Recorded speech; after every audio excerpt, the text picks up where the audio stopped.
Hey all, today is July 18th and it's been a week since my session 6. But before I kind of go into all those updates, I've had people kind of asking me differences about the two different drugs that I've been on for my duration of my treatment. So I will have 8 sessions by the time it's all said and done. My first 4, it's called AC, or commonly known as Red Devil. And it's an actual red drug. It looks like cherry Kool-Aid in like a bag hanging up there. One of the kind of funny stories, they told me, 24 to 48 hours, just be aware that your urine will be this red color as it processes and kind of goes through your system. Okay, that makes sense. Well, I was still hooked up to the bag on my very first session, and I had to go to the restroom, and my urine had already changed color, kind of the orangey kind of reddish color, and it just took me back a little bit, like, oh my gosh, like this is happening right now. Okay, got it. So it was just amazing that it had processed so quick.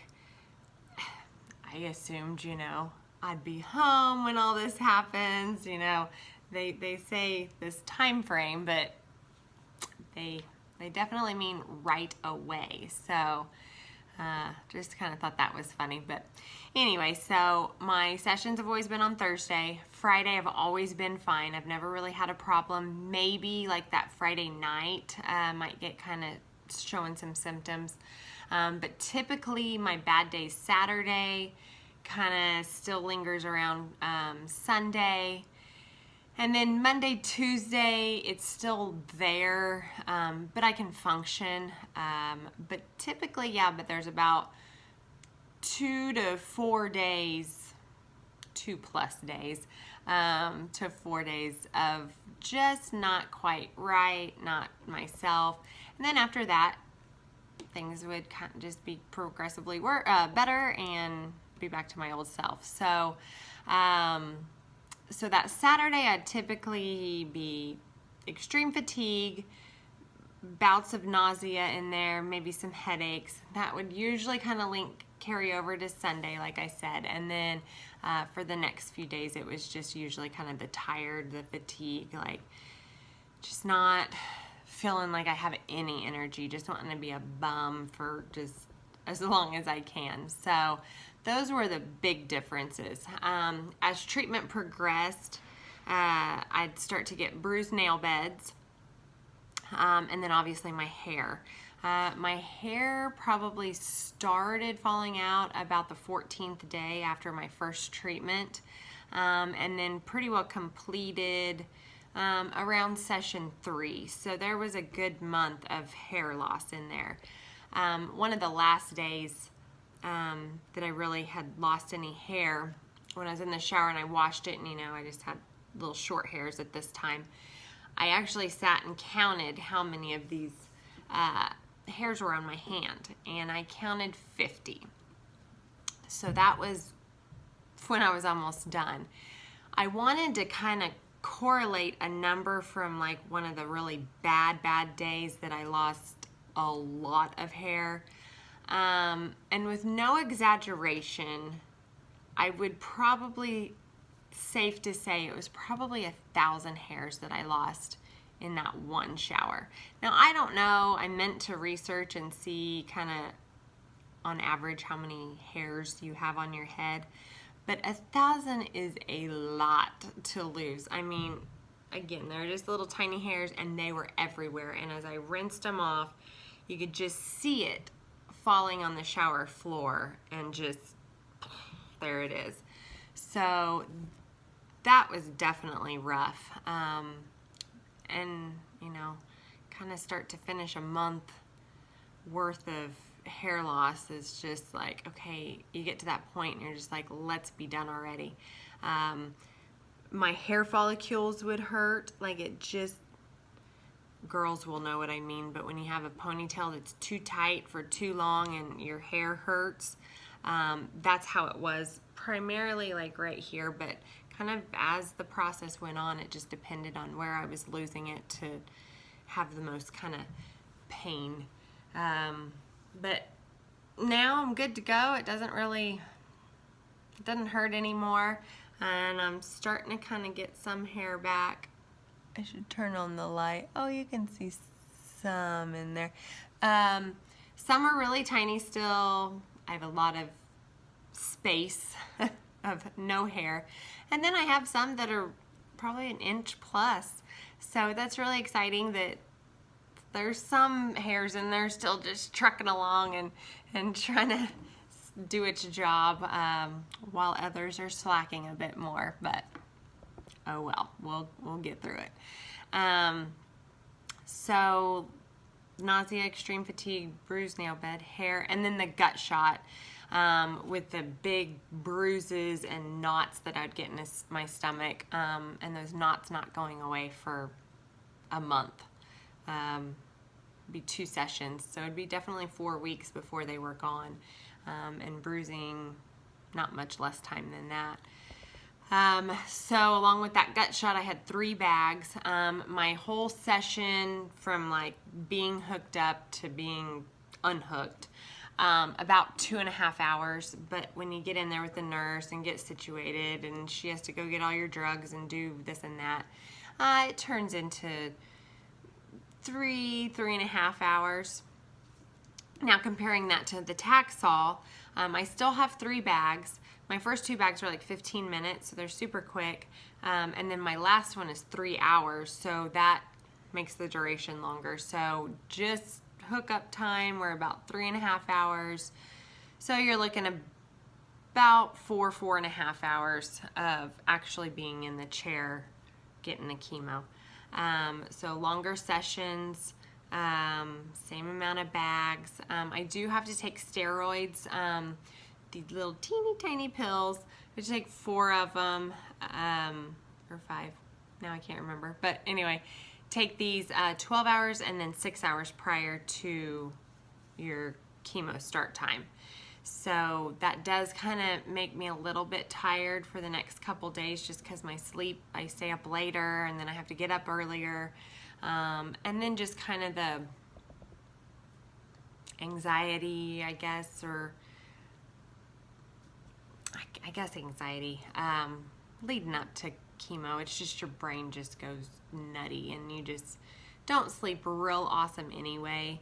But it is what it is. I mean, it's nothing like debilitating or anything. Steroids, longer session, my bags. Okay, so as for repercussions, no nausea to really speak of. Not really tired except for just kind of sleep interrupted, so just normal tiredness. I do get hot flashes now and night sweats. They haven't really said that that's a side effect of Taxol, but I've been getting those since I've been getting Taxol, so just every now and then I'm like, whoo, it gets hot in here. But it's not that bad. It's hot outside anyway, so I guess I'm just kind of used to it with the weather. And then I get muscle pain, which is different than the bone pain from my booster that I talk about all the time. But the muscle pain, it's just like flu-like symptoms. But this last session, it seemed to just stay in my hips a lot. So my hips were really sore, longer than normal. Now, this last session on Saturday, which is typically the worst of the days, I helped put on a car show. So I was up earlier, I was walking around, standing up, you know, all of the things that I don't typically do on a Saturday. But to do this car show, it is like my 10th year in a row doing it, so I didn't want to give that up too easily. I did lay down a little bit during that kind of the slower times, so I could kind of recoup some energy. But other than that, you know, I was just kind of tired from all of that, being out in the heat, just kind of more typical stuff. But my hips hurt till yesterday, till Wednesday. And I think they were better by Tuesday last time. So kind of anxious to see how well it goes this next session. That'll be a week from today. So that's the differences. I still, as you can see, have eyebrows and eyelashes. I have, well, like this eyebrow, I think has like one row of hair. This one's a little bit thicker. But I have lashes up top. I have like 5 on the bottom. I mean, just nothing hardly down there. So I don't even try and put makeup on it anymore because it just looks silly. Everything else hair-wise is the same. Like I said, this is kind of growing, but it's been kind of growing the whole time, just those few troopers that are just powering through. But I am anxious to kind of see if I start to get more, like get thicker hair during the Taxol, or if it's gonna wait until after I'm done. So that's kind of interesting to see. I have a friend who's going through the same thing as me. We're just almost identical cases. It's really mind-blowing how similar it is, and our ages and just everything. But the only difference really is that she started with the Taxol and has just started Red Devil. So she still has a fair amount of hair. So maybe, I don't know, kind of just anxious to see how that goes. Let's see. So that kind of covers the differences and how well I fared this last time. It really wasn't bad. Like I said, really the only thing is my hips. But I take this glutamine, and that seems to help. I have been trying real hard to just make sure to take kind of my own personal regimes that I've always done. Do a protein shake and this like fruit and veggie supplement. It's kind of like pulverized fruit and veggies. It's like a powder that I stick in with my protein shake. I definitely do that several days leading up to chemo, and then I try and do it at least a few days after, just to give my body what it needs. I'd like to say I have one every day, but that would be a fib. And then I take just a multivitamin, omega-3 vitamin, like a hair, skin, and nails, or a biotin, just because I thought maybe that would save my hair or just boost it to grow back faster. So kind of trying to get it to go either way. And I've taken that a lot. I've taken that for years. And then what's that other one I take? Oh, it's called Super B. It's from Young Living, but it's basically all your B vitamins, which give you the energy and things like that. So I felt that that was probably a pretty good vitamin to have. Let's see, on session 5,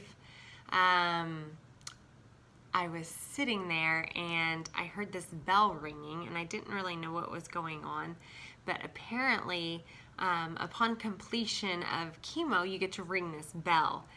Of course, me being the emotional one, I immediately just started tearing up and just crying, but it made me super excited for the end. So next week is session 7, and 2 weeks later is session 8. So 3 weeks I'll be done with chemo, and I just can't even believe it. Like, at the beginning, I thought for sure I was never going to be done. Like, it just seemed like it was going to last forever. And it's just, those are the long days and the long weeks, and just, but each day, you know, each time I go to sleep, wake up, it's a day closer to being done, and it just makes me so happy. So 3 weeks from today, I will be done with chemo. Just awesomely exciting. Which takes me to the next session, or portion of my journey here. I had my surgeon consultation today, and we were discussing the different options. She was still talking about what she recommended and what all these path reports said.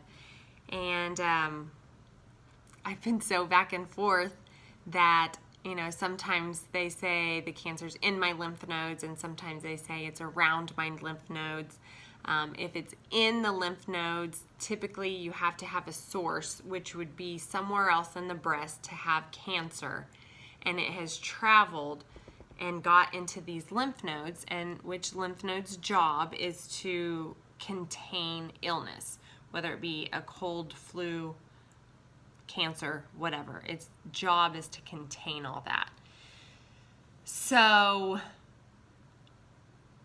you just don't want it to go past the lymph nodes, because that means it's getting spread elsewhere in your body. So that's not a problem. It hasn't metastasized or anything like that that they're aware of.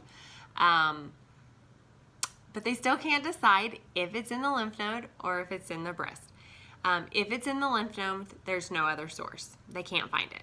They have had an MRI, CT, bone scan. I mean, have had all these tests done, and they can't find anything. So if it's in the lymph nodes, that puts me at a 0.1% of breast cancer population that they cannot find a source. 0.1%. That is insane to me. Like, of course I have to be in this super rare group where between 1983 and 2006, they had a case study to see if a mastectomy or lumpectomy, actually it's not really called a lumpectomy, it's something else because it has to do with lymph nodes, but basically a lumpectomy. 543 people were in this study from 1983 to 2006. That is a long stretch of time trying to find candidates that would fall into this. And now I fall into it. It's just mind-blowing. Well, okay. They think I fall into it. So I told the surgeon that I wanted to do a double mastectomy, and she was fine with that. But we did decide that after my last chemo session, I'm still going to get an MRI to hopefully see if it was in the lymph node or in the breast still. Just so we know, because every test I've had has been negative. I'm a triple negative is my cancer type, which means it's not fed by estrogen, progesterone, or HER2. And so those three things make it triple negative. Negative on genetic testing, negative. Like, just, there's no answers. And so I guess being in this 0.1% of the population, or breast cancer population, I guess would make sense why everything's negative. But hopefully after chemo, they can be able to tell with an MRI. So we're going to go ahead and go that route. Not that it's going to change my mind or anything. We're still going to do that, and probably still do radiation after surgery. So I'm nearing 1/3 of this whole thing being done. Hopefully the worst of it being done. And then I get to move on. I'm really hoping and praying that surgery isn't too horrible. I mean, I had a C-section, went through chemo. I feel like I could probably handle it, so not overly concerned. But I will be meeting with my surgeon again, obviously before surgery, and then I am a good candidate to get reconstructive done at the same time as surgery. So that's exciting that I won't have to have 2 surgeries. I guess that's all the news I've got. So my next session is next Thursday. That'd be number 7, and then 2 weeks later, number 8. I think I've said before, but my surgery window of opportunity is 3 to 6 weeks-ish after chemo. So the very end of August, little bit past mid-September is kind of when we're looking at all this stuff. So I'm getting close, and it's so exciting. I'm ready to ring the bell. So I guess that's all I've got for today. Keep questions coming. I'm happy to answer them, and I'll let you know how next session goes. So stay cool out there. It's a hot one, and have a good day. Bye-bye.